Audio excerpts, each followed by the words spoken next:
Velkommen til podcasten Jobb med mening. Jeg heter Ståle, og i dag så skal vi snakke om noe vi kanskje sjelden snakker om, eller vi snakker i hvert fall alt for lite om det. Og det er det kanskje noen gode grunner til, som vi skal komme nærmere inn på. Men har du noen gang kjent på at du egentlig har lyst til å gjøre en endring i livet eller i arbeidslivet, men du har ikke helt troa på at det kommer til å gå? Litt sånn at du tenker, ja, jeg bør egentlig bytte jobb, og jeg vil egentlig noe mer, jeg vil noe annet, men jeg bare vet ikke helt hvordan. Og hvis jeg er helt ærlig, jeg vet faktisk ikke helt om jeg kommer til å få det til. Så hvis det her er noe du kjenner deg igjen i, så er det her episoden for deg. For det vi skal snakke om i dag, det handler om hvordan du går fra tvil til håp. Og håp, det blir ofte sett på som ønsketenkning. Og jeg tror det er en grunn til at vi kanskje sjelden snakker om håp på en litt sånn mer dyptgående måte, enn at vi bare slenger det ut som et ord. Det at håp forbindes med noe som er litt sånn wishy-washy, litt sånn diffust, kanskje også noen ganger litt sånn naivt, rett og slett. Men du, håp er mye mer enn bare ønsketenkning. Håp handler om det litt mer sånn eksistensielle delen av det å være menneske, og det er noe vi trenger å kjenne på. Den framtidstroa, at ting skal ordne seg, at det skal gå bra, at ting blir bedre, det er grunnleggende menneskelige behov. Og du, ifølge håpteori innenfor positiv psykologi, så har håp en ganske klar struktur. Det er ikke bare snakk om at det er en ønsketenkning, men håp består av 3 konkrete faktorer, og de faktorene de kan si noe om hva vi trenger, både for å kjenne på håp, men også ikke minst så peker det også på hva vi kanskje mangler når vi kjenner på at vi mister litt den troa, når vi mister litt det håpet på at ting skal gå bra, at ting skal ordne seg, at det vil gå bra. Så du, hvis du kjenner at håpet mangler litt om dagen, du har ikke helt troa, så er det ikke fordi det er noe gærent med deg, men kanskje det handler om at det er en eller flere av de tingene her som mangler. Og det første som håpteori snakker om, det er å ha et mål. Det å ha noe å sikte mot. Og du, det her trenger ikke å være et sånn sylskarpt mål. Det trenger ikke å være noe sånn at du ser klart og tydelig for deg akkurat hva som skal skje. Det kan bare være snakk om en retning. Litt sånn østover, vestover eller sørover. Det er en retning. Du trenger kanskje ikke mer enn det. Litt sånn, nå kjenner jeg at jeg vil bort herifra. Nå kjenner jeg at jeg trenger noe nytt, fordi det er en stor forskjell.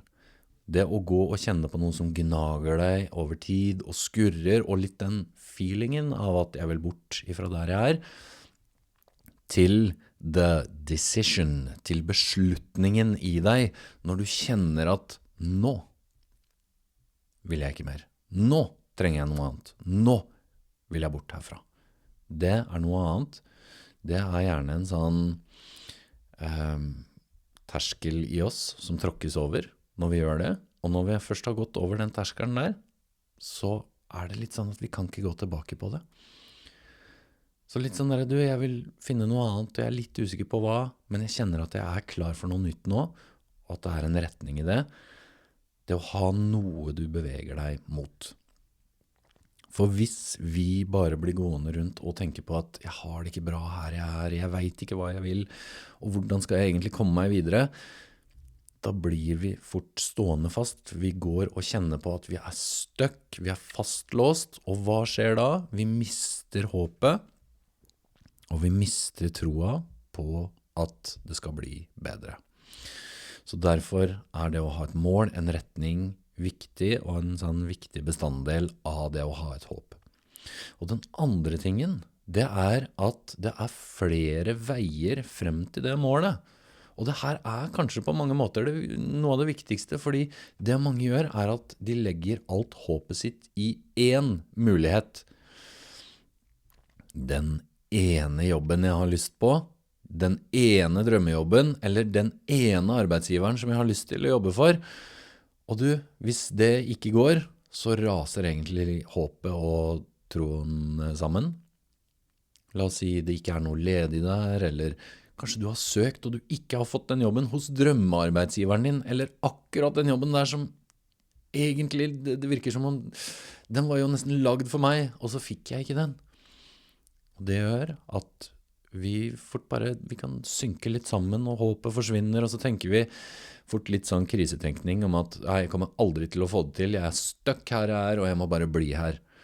Så det å se flere veier, flere muligheter, og utforske flere muligheter for å komme dit vi vil, veldig viktig. Det å vite at det ikke bare én dør inn dit hvor jeg vil. Det finnes flere, så det å tenke litt rundt det spørsmålet, hvilke andre måter kan jeg få til det jeg vil? Her den ene måten, som jeg kanskje så først, hvilke andre veier finnes det i den retningen, eller mot det målet som jeg ønsker meg? Og kanskje ikke alle like tydelige ennå, ofte så det jo ikke det, men det betyr ikke at det ikke finnes. Kanskje det bare betyr at vi ikke har oppdaget det igjen nå. Og det tredje håp består av, ifølge håpteori, det troen på at du kan få det til. Og du, det her henger nært sammen med mestringstro, som Albert Bandura særlig kjent for. Og det at mestringstro, den troen på at vi kan få det til, det også noe som henger veldig tett sammen med motivasjonen vår. Så motivasjon og håp, det også egentlig litt sånne ting som krysser fort inn i hverandre. Men du, mestringstro, den tilliten til at det her kan jeg få til, og jeg kan få til ting selv om det vanskelig. Du, den følelsen, den feelingen av at vi faktisk har en grad av kontroll over situasjonen og det vi ønsker å oppnå, det jo litt det handler om. For du kan ha et mål, og du kan se flere veier dit, men hvis du ikke har troa på deg selv, hvis du ikke tror på at du får det til, ja, så stopper det jo opp der da. Og det som veldig interessant her, at mange kan tenke at de mangler motivasjon til å komme i gang. Apropos det at motivasjon og håp henger ganske sånn tett knyttet sammen. Men ofte handler det om at de mangler håp. Mangler troa på at det skal gå. De tror ikke helt på fremtiden. Og du, jeg tror at i løpet av livet så we're all there. I ulike situasjoner til ulike tider. Vi svinger alle innom her. Vi mister litt den troa i perioder at det her skal gå, at vi skal få det til. Jeg har jobbet mange år med arbeidsinkludering. Det å hjelpe folk som står utenfor arbeidslivet, inn i arbeidslivet, det var sånn jeg egentlig begynte karrieren min, for å kalle det karriere, for hvor lenge det siden da? Det sånn snart 15 år siden. Herregud, tida flyr, folkens. Det helt utrolig.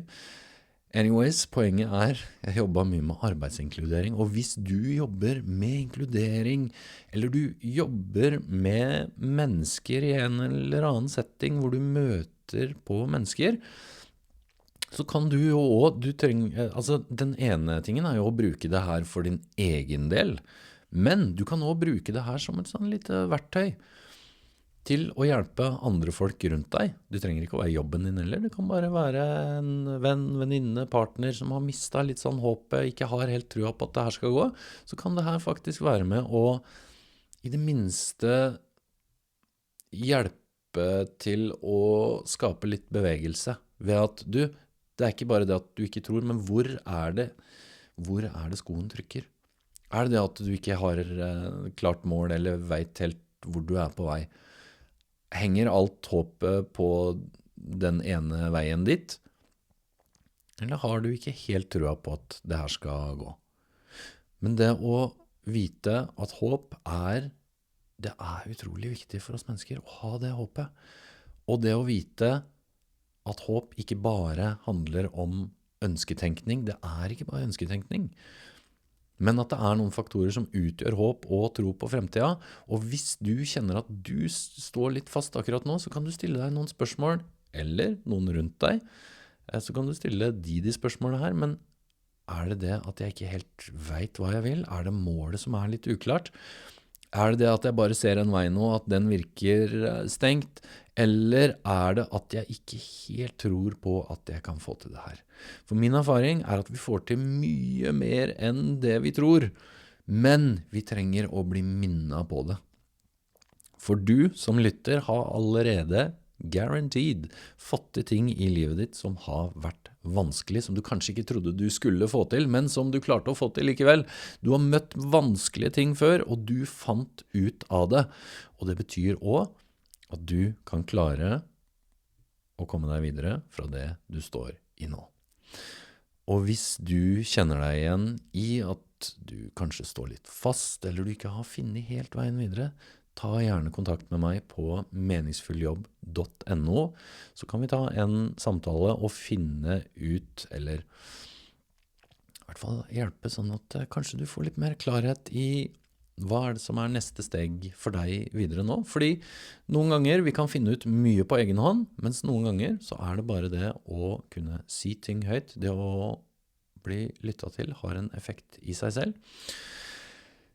Hvis du likte denne episoden her, så del den gjerne med noen du tenker trenger å høre det her, så ses vi og høres i neste episode.